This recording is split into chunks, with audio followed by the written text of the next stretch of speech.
जिस वक्त ये सीज फायर का सारा खेल चल रहा था उस समय अमेरिका में डिनर कर रहे थे सर्जियो गोर डोनाल्ड ट्रंप के साथ। सर्जियो गोर ने एक पोस्ट दिया और इस पोस्ट के बाद ये कहा जाने लगा कि इधर मीटिंग चल रही थी, उधर भारत को लेकर बातचीत चल रही थी, भारत के कई अधिकारी भी अमेरिका गए हुए हैं, आखिर क्या सीन है। और इस बीच पाकिस्तान के ऊपर यूएई के एक्सपर्ट क्यों भड़के हैं कि पाकिस्तान ने हमें धोखा दे दिया है। जियोपॉलिटिक्स में बहुत कुछ चल रहा है। भारत की वार्निंग अपने लोगों के लिए कि ईरान से निकल जाओ, तो बहुत सारी बातें बता रही है। क्या शांति अभी तक नहीं आई है? हमेशा की तरह वर्ल्ड मिरर के इस एपिसोड में जानने को मिलेगा बहुत कुछ, इसलिए वीडियो को अंत तक जरूर देखें। स्क्रीन पे एक आर्टिकल देख रहे हैं। भारत के द्वारा एक नोटिफिकेशन जारी किया गया और इस नोटिफिकेशन में ये कहा गया कि जितनी जल्दी हो सके ईरान से आप निकल जाइए। इसे देखकर एक बार को लगता है अब क्या होगा, अब तो सीज फायर हो गया, फिर ये सारा सीन क्यों बन रहा है। भारत की तरफ से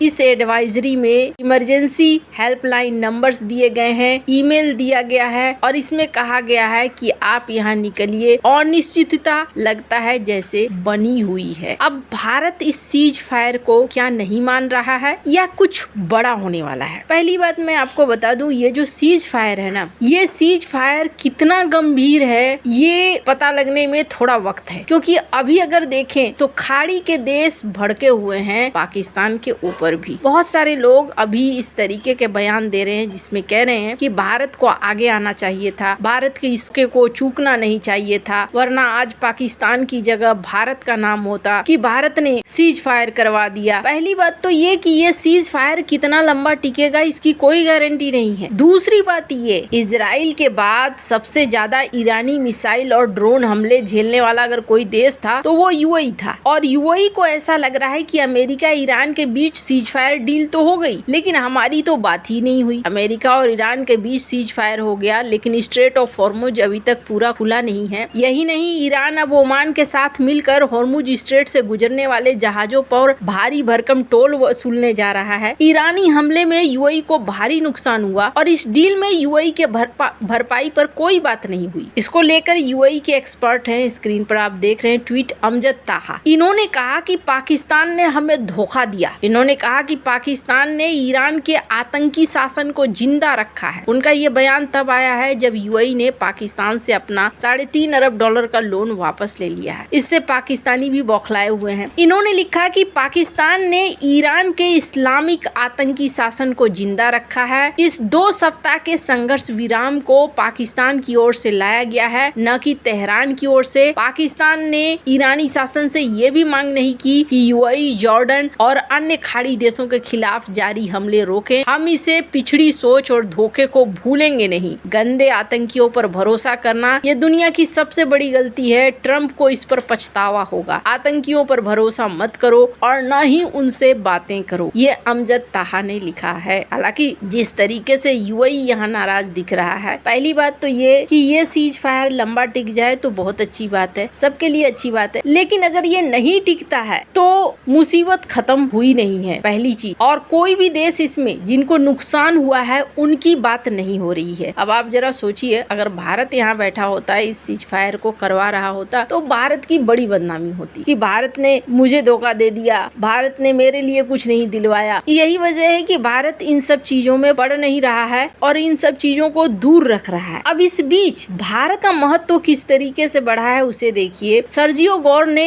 इस ट्वीट को लिखा और सर्जियो गोर ने कहा कि मैं यहाँ आया हुआ हूँ, डोनाल्ड ट्रंप के साथ डिनर कर रहा हूँ। एक ऐतिहासिक क्षण है, जिस ऐतिहासिक क्षण में डोनाल्ड ट्रंप डिसीजन ले रहे हैं और अब जाकर सीज फायर हो गया। मैंने ये बातचीत की कि भारत और अमेरिका के रिश्ते किस तरीके से और मजबूत होने चाहिए। हालांकि सर्जियो गोर यहाँ से गए हैं, इन्होंने जेडी वेंस से बातचीत की, कॉमर्स सेक्रेटरी हार्वर्ड लुटनिक के साथ बातचीत की, काश पटेल के साथ बातचीत की, और कुल मिलाकर ये कहें कि यहाँ सर्जियो गोर ये दिखलाने की कोशिश कर रहे हैं कि हम दोनों देशों के बीच में रिश्तों को ठीक कर रहे हैं। अब आपको लग रहा होगा आखिर ये सब कुछ हो क्यों रहा है? हो इसलिए रहा है कि इस ईरान युद्ध में पहली बात तो ये कि अमेरिका को अपनी कमजोरियां सिर्फ खुद नहीं दिखी बल्कि दुनिया को भी दिख गई, और चाइना को भी दिख गया अमेरिका की क्या कमजोरियां हैं। दूसरा, इस पूरे गेम में अमेरिका अमेरिका को एक चुनौती दिखी और ये ऐसी चुनौती है जो अमेरिका की नींव हिलाने के लिए काफी है। स्ट्रेट ऑफ हॉर्मुज में जिन जहाजों को छोड़ा जा रहा था और जिनके बदले पैसे मांगे जा रहे थे, ईरान ने शर्त रखी थी कि उसका पेमेंट होना चाहिए युआन में, और ये शर्त ईरान की कम और चाइना की ज्यादा लग रही है। कई मीडिया हाउस इस चीज को कह भी रहे हैं। अब इससे अमेरिका के कान खड़े हो गए कि उसके पैरों तले जमीन खिसकाने की तैयारी हो रही है। कैसे? तो पहली बात तो ये कि इस ईरान युद्ध में अमेरिका की सामरिक शक्ति देखने को मिल गई, कितनी दूर तक है और किस हद तक। अब रही बात इकोनॉमी की, तो ब्रिक्स अपनी करेंसी लाना चाहता है और चाइना